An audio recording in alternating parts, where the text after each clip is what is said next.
Hallo ihr Lieben, herzlich willkommen zu einer neuen Folge von Selmas Recipes. In dieser Folge zeige ich euch einen beliebten Kuchenklassiker und zwar mache ich einen richtig saftigen und fluffigen Marmorkuchen.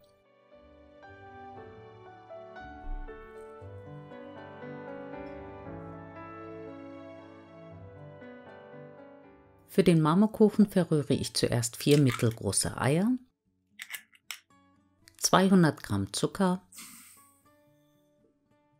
1 Teelöffel von meiner selbstgemachten Vanillepaste und eine Prise Salz, bis eine schaumige Masse entsteht.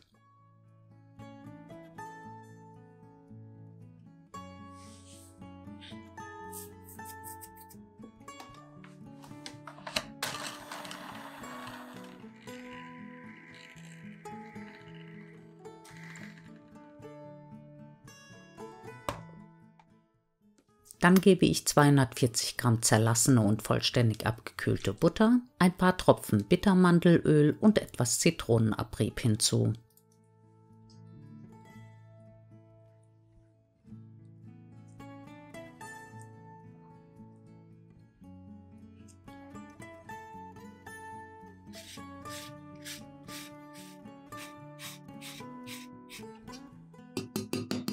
Die Zutaten mische ich kurz durch und gebe dann erst einmal nur die Hälfte des Mehls und der Milch hinein und verrühre den Teig nur kurz, bis kein Mehl mehr sichtbar ist.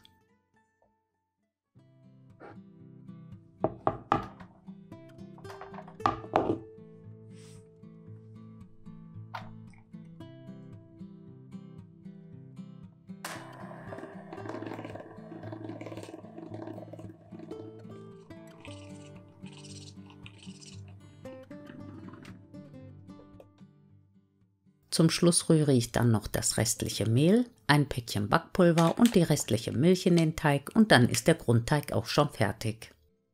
Damit der Kuchen schön fluffig wird und gut aufgeht, sollte der Teig nach der Zugabe des Mehls möglichst kurz gerührt und so schnell wie möglich gebacken werden.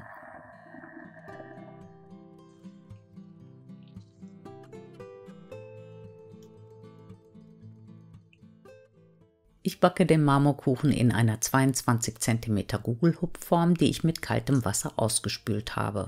Wer möchte, kann aber auch eine 30 x 11 cm Kastenform benutzen. Von dem hellen Teig fülle ich nun etwa 2/3 in die Backform und heize den Backofen auf 180 Grad Ober- und Unterhitze vor.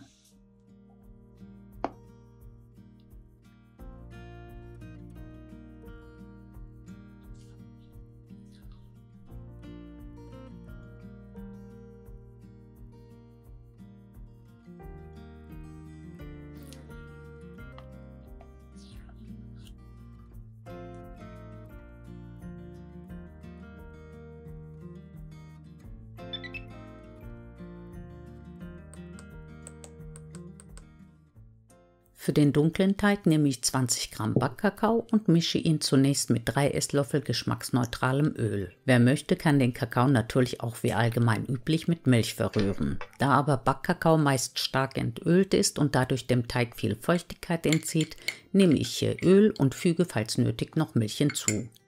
Die Kakaomasse mische ich nun mit dem zurückbehaltenen Teig.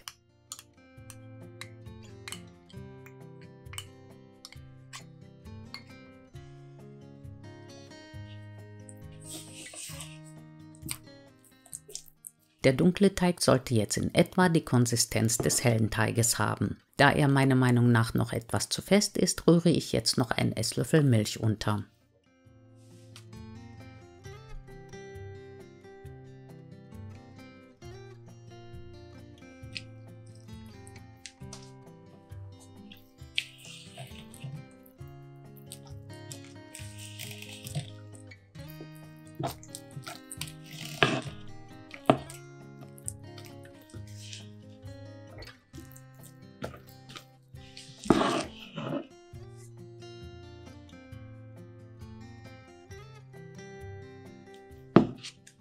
Den dunklen Teig fülle ich nun auf den hellen Teig und fahre mit dem Löffel einmal durch die Mitte der Backform, um die Teige etwas zu mischen. Und dann kann der Kuchen auch schon gebacken werden.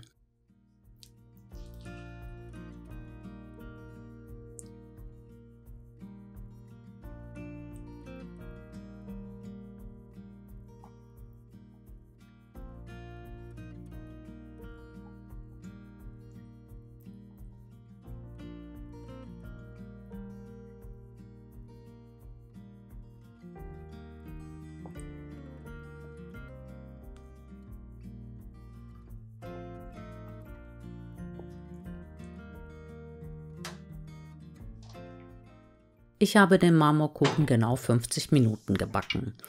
Je nach Backofen kann die Backzeit aber leicht variieren. Deshalb solltet ihr nach ungefähr 40 Minuten unbedingt eine Stäbchenprobe machen. Damit der Marmorkuchen schön saftig und nicht trocken wird, sollte er aus dem Ofen geholt werden, sobald er durch ist und kein Teig mehr am Stäbchen kleben bleibt. Den fertigen Kuchen lasse ich ungefähr 5 Minuten in der Backform, stürze ihn dann vorsichtig auf einen Teller und lasse ihn dort vollständig abkühlen.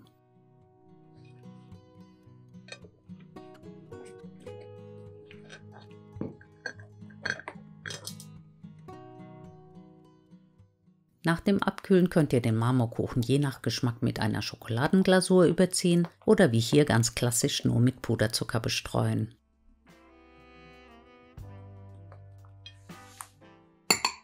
Dieser Marmorkuchen ist genau so, wie wir ihn am liebsten mögen, nämlich richtig schön saftig und zart. Ich wünsche euch schon mal viel Spaß und Erfolg beim Nachbacken. Wenn ihr dieses Rezept ausprobiert, könnt ihr mir gerne ein Foto schicken, und zwar über Instagram mit dem Hashtag Selmas Recipes.